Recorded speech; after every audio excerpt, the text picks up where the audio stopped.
সালে বেশ জনপ্রিয় হয়েছিল গুপ্তধনের সন্ধানে। এরপর 2019 সালে মুক্তি পায় দুর্গেশগড়ের গুপ্তধন।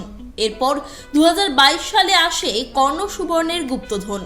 এরপর কেটে গিয়েছে 4টে বছর। দর্শককে এই 4টে বছর অপেক্ষা করিয়ে ফের বড় পর্দায় ফিরল সোনাদা, ঝিনুক এবং আবির। শুক্রবার সাড়ম্বরে জাতীয় স্তরে মুক্তি পেয়েছে ধ্রুব বন্দ্যোপাধ্যায় পরিচালিত সপ্তডিঙার গুপ্তধন। গুপ্তধন সিরিজের চতুর্থ সিনেমা। তার আগে বৃহস্পতিবার ছিল ছবির প্রিমিয়ার। সপ্তডিঙার গুপ্তধন দেখতে এদিন দক্ষিণ কলকাতার একটি মাল্টিপ্লেক্সে হাজির হয়েছিলেন ইন্ডাস্ট্রির অনেকেই। ছিলেন প্রসেনজিৎ চট্টোপাধ্যায়, স্বস্তিক, সব্যসাচী চক্রবর্তী, চিরঞ্জিত চক্রবর্তী, গৌরব চক্রবর্তী, বিবৃতি চট্টোপাধ্যায়, পায়েল ঘোষ, ইধিকা পাল, কাঞ্চন মল্লিক সহ আরো অনেকে। হ্যাঁ, মানে এটা আমার নিজের একটি ভীষণই ফেভারিট চরিত্র। আমার নয়, আমার মনে হয় বাঙালিরা অপেক্ষা করে থাকেন।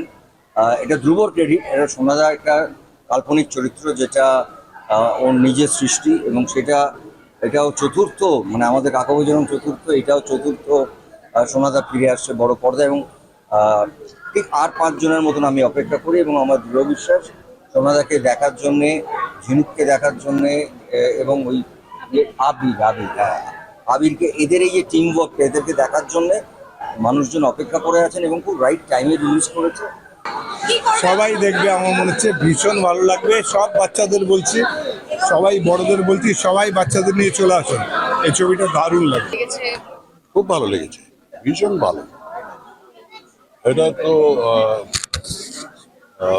গুপ্তধন adventure, this is the 4th one. তো আগের 3টে যেমন এনজয় করেছি, এটাও তাই। Enjoyable, wonderful adventure. আমার তো ভীষণ ভালো লেগেছে, আর আই এম শিওর লোকেদেরও ভীষণ ভালো লেগেছে। সবাই দেখা উচিত, বাচ্চাদের নিয়ে দেখা। আবির এমন একজন মানুষ যাকে আমি দেখছি, এত বছর ধরে দেখছি, যিনি এত কনসিস্টেন্ট, যিনি এত কাজের মধ্যে থাকেন। বাদ বাকি অন্যান্য যা যা জিনিসপত্র, সেগুলোর মধ্যে আবিরদাকে আমি খুব একটা কোনোদিন করতে দেখিনি।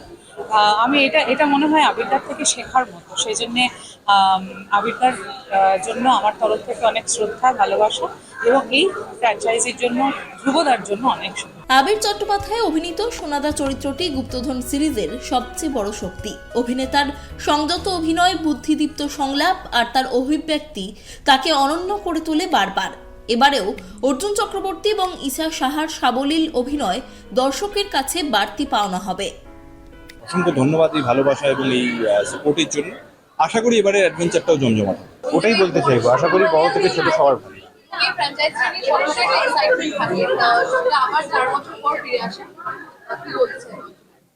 আশা করবো সেই এক্সাইটমেন্টটা আগের 3টে যেটা ছিল, মানে আগের 3টে যে এক্সাইটমেন্টটা ডেভেলপ করেছিল, আশা করবো সেটা এখনো আছে।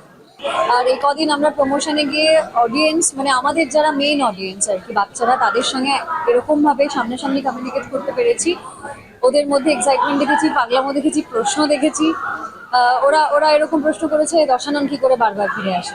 তো ছবিটা দেখতে গেলে, মানে দেখতে পেলে আর কি সমস্ত উত্তরগুলো চলে আসবে। সব মিলিয়ে উত্তেজনাটা আর কি থই করছে। সব মিলিয়ে সপ্তডিঙার গুপ্তধন একদিকে যেমন নস্টালজিয়াকে ফিরিয়ে আনে, তেমনি চাঁদ সদাগর আর রাজা প্রতাপাদিত্যর হাত ধরে ইতিহাসের দরজায় দাঁড় করায়। তেমনি বাংলা অ্যাডভেঞ্চার সিনেমার ধারাকেও কয়েক ধাপ এগিয়ে নিয়ে যায়। রহস্য ও ইতিহাস প্রেমীদের জন্য এটি একবার দেখার মতো ছবি। অনুষ্কা জোয়ারদারের রিপোর্ট, কেটিভি বাংলা।